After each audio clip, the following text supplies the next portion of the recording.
ఈ 2 రోజులు 3 రోజుల నుంచి పుష్ప గురించి మాట్లాడిపోతే అసలుకి ఆ యొక్క ఛానల్కి ప్రత్యక్ష ప్రజలతో ప్రత్యక్షమైన ఉన్న సమస్యల్ని మనం తేవట్లేదు అనిపిస్తుంది.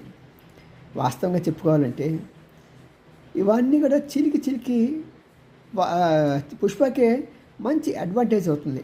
కానీ మీరు చూడండి, కావస్తే గతంలో వచ్చిన సినిమాల్లో దేనికైతే కాంట్రవర్సీ, నా సాంగ్ వాడు కాపీ కొట్టాడు, వీడి సాంగ్ వాడు కాపీ కొట్టాడు అనే దగ్గర నుంచి రకరకాలుగా కాంట్రవర్సీ వచ్చిన ప్రతి పిక్చర్ కూడా, ప్రతి వీడియో కూడా సక్సెస్ అవుతున్నది.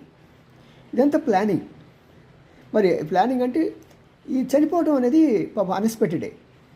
దాని గురించి మనం ఆ హీరోని బ్లేమ్ చేయడం చాలా తప్పు. ఇప్పుడు ఆయనే రమ్మనిలే కదా, వస్తున్నాను జాగ్రత్తగా ఉండండి. ఇప్పుడు వాళ్ళు ఎక్స్పెక్ట్ చేయలేదు, అది మేనేజ్మెంట్ ఫాల్ట్. దాన్ని ఖండించాలి. కానీ పుష్ప హీరోకి సంబంధం ఏమీ లేదు.